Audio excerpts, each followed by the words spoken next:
Okay, well, welcome. Excited today to share about Louis' adventure.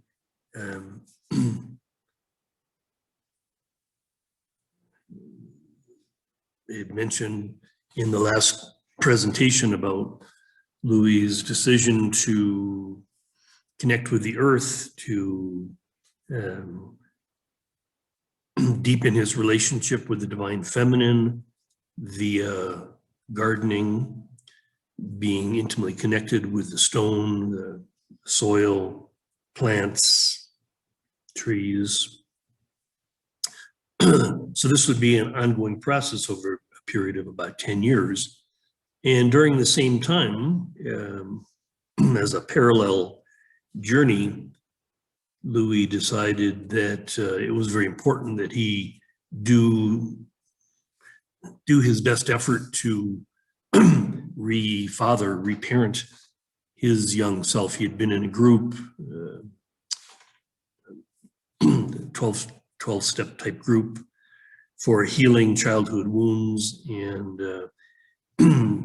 some of the members of this group, as the men's group, had these little effigies, the little dolls made. There was a woman in Minneapolis who made these dolls. And basically you could pick an age.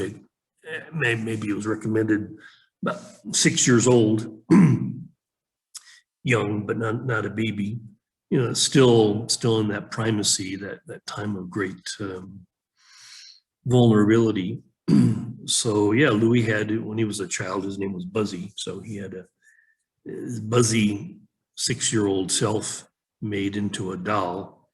And he decided to take his son on a camping trip, an adventure from Minnesota to the Black Hills of South Dakota, Mount Rushmore, Devil's Tower, Yellowstone Park, and eventually coming out through the Beartooth Wilderness, Red Lodge, Montana, and then back home to Minnesota. So it was interesting.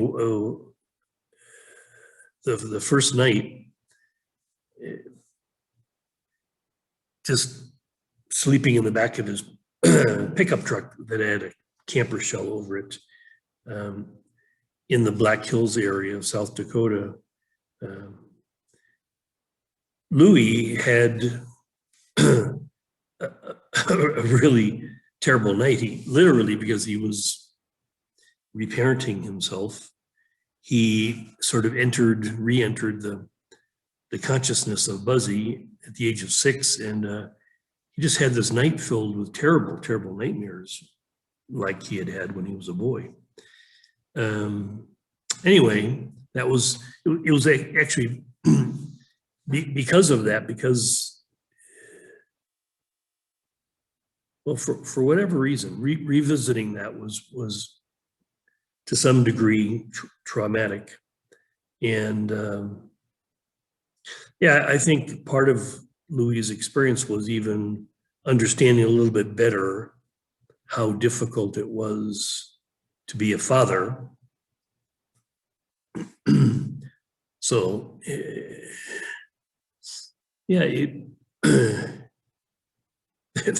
there was one experience I'll share when Louis, with Buzzy, sort of in a little backpack on his back, was in Mount Rushmore. And this was during the summer tourist season, so it was very crowded. And of course, people would give him a funny look sometimes. And on a couple occasions, people would even ask him something.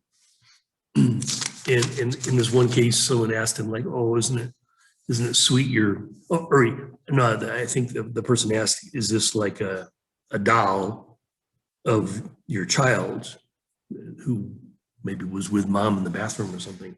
And Louis said, "No, this is actually a replica of my child, my son, that I had always promised I would take on this trip, but sadly he died of cancer." So this is my memorial trip with my son. And so the person, oh, I'm so sorry. I'm so sorry. Anyway, difficult trip. It was maybe about 3 weeks all told. And during this trip, Louis had this idea, especially as he was coming out of Yellowstone Park and coming the different way out through the Beartooth Wilderness in Montana down to Red Lodge. And as he was coming down this mountain pass, he just had this like revelation that he needed to bring other men out here to have some kind of an experience. And eventually he came up with this idea of doing the Vision Quest based on a book that he had read by this Native American named Sun Bear. So that was a decision that he made, that he would begin doing this the next year. And when he got back to Minnesota, he was excited enough about this idea that he wanted to take his wife out, Suzanne, to Red Lodge, to more or less the same trip, except not Devil's Tower, but I think they had already talked about doing a late September when it wasn't going to be crowded, trip to Yellowstone and then Red Lodge. And he wanted to actually explore a particular place in the Beartooth Wilderness that might be appropriate the next year to bring his first group of men. So I remember that the one part of the story that was interesting, when they were in Red Lodge, Suzanne stayed in their hotel. Louis went off by himself to explore up this one canyon. And he found this one place lower in the canyon where it was a pine forest, the creek, very sweet, very, very pretty. He saw the spot where he could have a group camp. And then he went further up this rough gravel dirt road to this higher location. And it was just majestic. In fact, he stopped at this place, not quite the end of the road, but near the end of the road, where he pulled off, and there was this area that again would make a really good group camp. There wasn't anything developed. It was just a area there, but his whole idea was doing a wilderness camp, at least the place that you could drive into and bring all the equipment. But he liked this spot because he was right below. In fact, here, I'll show you this picture here. Right below the Beartooth. This wilderness area.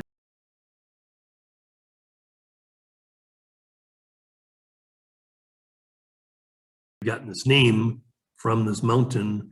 And if you look closely at the photograph, I'll attach it. Probably see better if I attach a file in the video. That the Beartooth, this mountain where you actually see the bear's mouth and even the tooth, is really only visible from this one spot. So it occurred to Louis that this must have been the base camp where the native peoples at one time had chosen to have their summer camp, and they would migrate, move to other locations for the winter time. But it made Louis happy that this spot had probably been used in very sacred ways in the past and would be perfect for a Vision Quest group. And so anyway, later, probably the next day, Louis took Suzanne back up to see these two locations to sort of get her feedback. And she thought the first place was sweet, the pine trees and the creek, and very pretty, and stopped at the second place, and they went for a little hike. And at one point, Suzanne just sat down on a log and just started crying. She said, the place was so overwhelming. And that made Louis like a further confirmation that this was the best place to bring groups of men, because the Vision Quest should be something that was a little out of their comfort zone. city boys for the most part that he'd be bringing out here. So that was decided, and the next year, here's the the first group that went out with Louis.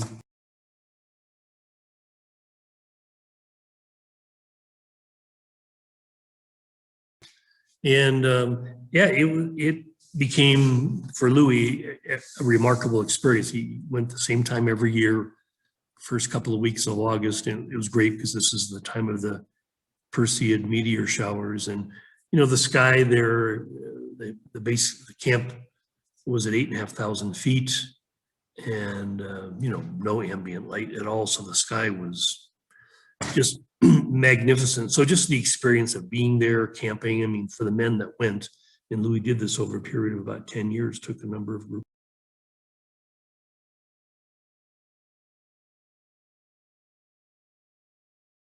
out, that it was just powerful, just being there. And then the Vision Quest itself, which for the first 6 years or so, this was the primary focus.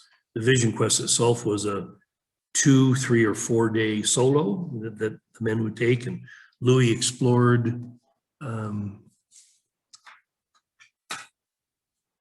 the first year. He would spend some time exploring this area, okay, up above where they camped, and in this saddle that they went to, it was quite a hike over this huge pile of stone, I think they call moraine, from the glaciers, and then down into this valley where, there had been fires from time to time. So you can see where fires had burned most of the trees. But I remember down in this one spot, Louis found this like virgin oasis, that an area that the forest fires had never touched.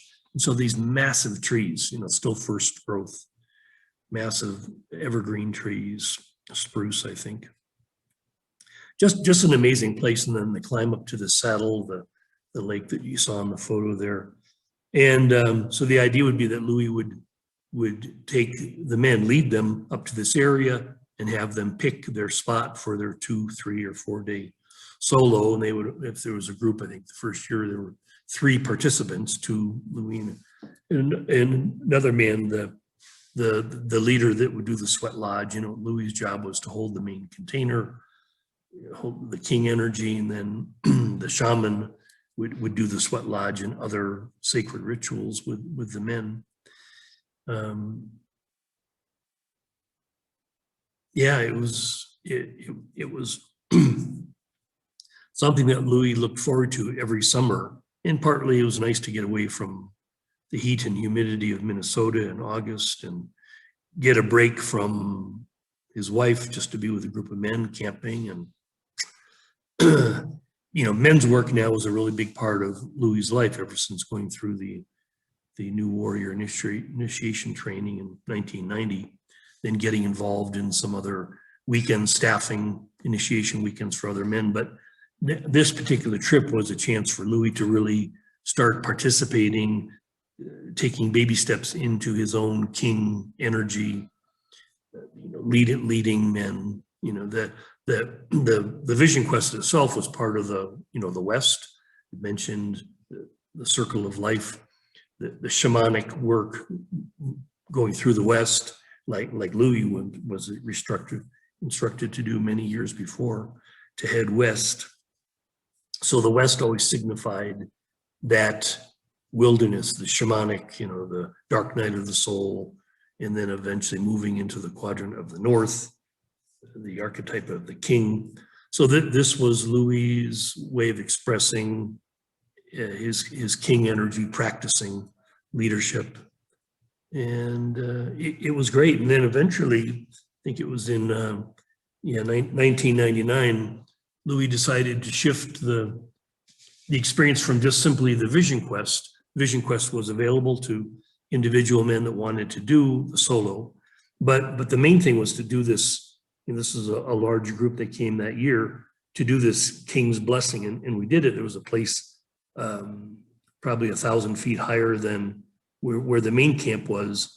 This group of men went with Louis to do this overnight without tents, just sleeping under the stars. And then in the morning, doing this amazing King's Blessing process, which was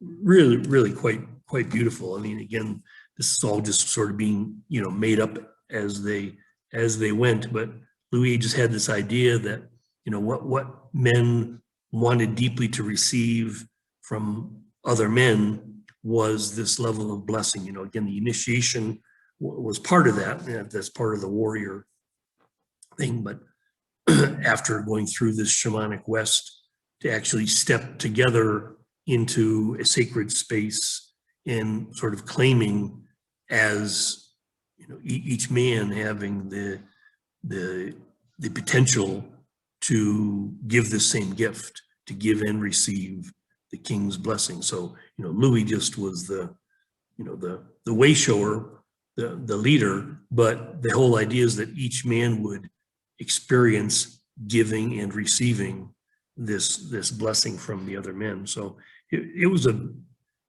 I remember when that happened, because again, I'm guiding Louis through this whole thing. And I remember this was probably the second time, the first time being member back at Hope Church, Louis giving testimony about, the King, the Christ energy.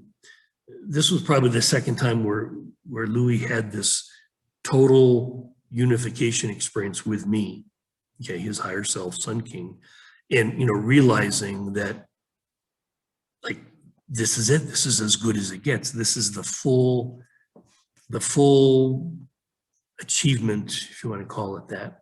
It's not really an achievement, but this total expression of oneness, of beauty, of power, of love. Again, this energetic expression. This is, again, what Louis was called to do, what everyone is called to do, is to open themselves to being the portal through which this powerful, energetic principle expresses itself in the space-time world. Louis, in this moment in 1999, with a group of men doing this thing called the King's Blessing, he experienced it big time. So he'd done it before, sort of, in more of a context of Christianity, church, God, and Jesus, and all that. Now, okay, he's bringing it down to a level of, here we are, just men, just a group of brothers, and we can have the same experience with each other because, again, we are that. It's not this rarefied Christian thing. It's just men, brothers, loving each other, expressing appreciation, gratitude, enthusiasm. This very, very high level of energetic expression with each other. All right, so part of the completion piece for Louis in this, doing this a number of years, he would do it. He was in an I group, integration group, with two men, Paul and Mark, two brothers that had been through the initiation in 1991, a year after Louis. And so they, in 1991, started this group together where they met monthly, the three of them.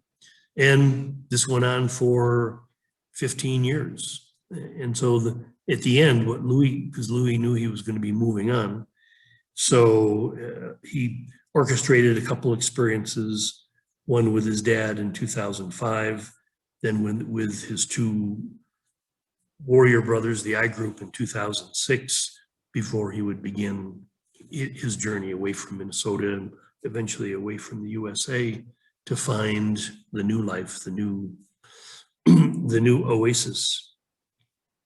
But very significant, one of the things that I wanted to mention as part of this story about Montana is that in 2002, near the end of his years of participating in this with groups of men, Louis went out with a small group and actually, it's interesting that Jack, one of the men that was it was the shaman partner with Louis doing the king, and Jack would do the shamanic work with the sweat lodge and all.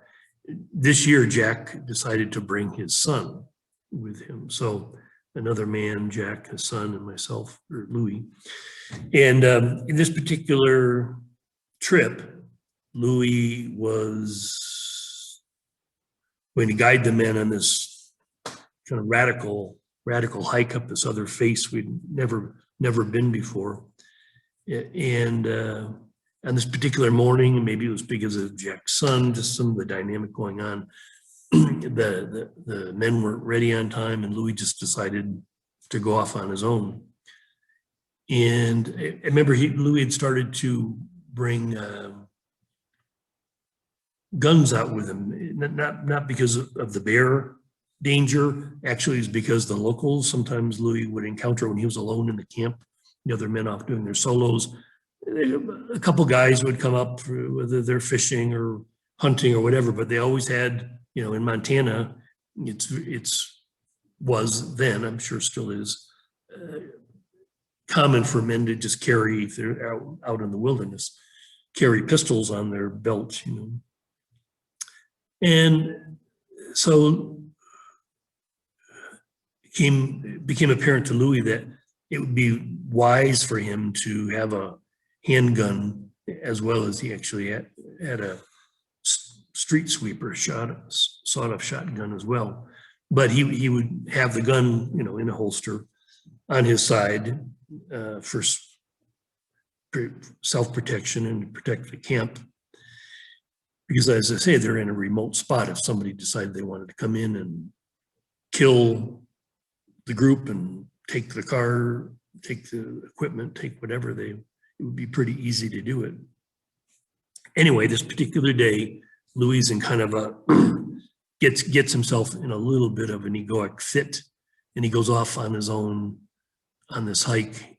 And I remember having the gun because he just, once he got up in the high country, it was fun. It was a 357. It was fun to do a little target practice. But there were bear and grizzly bear, in the area. In fact, on this particular hike, we remember seeing a very, very fresh, steamy chunk of bear poop. So he knew that a bear was nearby. Anyway, the point of the story was Louis got very, just overdid it. He, wanted to sort of prove, and this is again an egoic trap to get into, that, being a leader, you want to keep the mindset of being the servant king, not I'm the authority, I'm the boss, But this particular day, Louis got off balance, and the result of it, he got himself way overextended. He went way too far. The other men eventually found him, and coming back out, they took, not necessarily a wrong turn because it was all wilderness. Really, there's no trail, there's no path, but took the long way out, and ended up being probably about, gosh, I don't know, maybe 20 miles of hiking altogether, and just too much. So Louis was exhausted, and finally got back to camp and laid down for a while, and then got up, and he had this very, very powerful experience that seemed very much like a heart attack. And, he had acid reflux in the past. This seemed a little different. Anyway, he ended up talking with Jack about it. It seemed likely that he was going to need help, having Jack take him down the mountain. And Jack did that. They got down the mountain, and there's a clinic, the paramedics. They did an assessment, which was heart attack, and took Louis via ambulance to the hospital in Billings. They did more tests. It's a very major heart attack, and called Louis's wife. She flew out, I think maybe a day there, and then flew back to Minnesota. Louis entrusted Jack and the other men to bring back the truck and all the equipment. Back in Minnesota, Louis went for further testing, and they had him all wired up and doing a stress test. And Louis performing admirably, and the doctor eventually said, "All right, show off. You have a heart of a 23-year-old." Louis 50 at the time. You didn't have a heart attack. There's no damage in your arteries at all, and so that's that. Misdiagnosis of heart attack. He said that his interpretation was just because of exhaustion, severe exhaustion, the body would have the same enzymes in it as if he had a heart attack. So this was, again, one of those stories where evidence that as Louis is being challenged to become the full empty vessel that he could be, to allow me to use him as the communication device that was his destiny, he would face certain challenges. The India, the near-death experience in his 30s, the car crash that should have killed him. And so part of what we are experiencing, he and I, me guiding him through this whole thing, is evidence to show that, there's no sort of easy way out. It would seem as if, death would have been an escape from his destiny, but there wasn't to be an escape. And here, I'm evidence now today, this is almost 20 years later, that there's no way that Louis' body, Louis' person, was going to be allowed to die.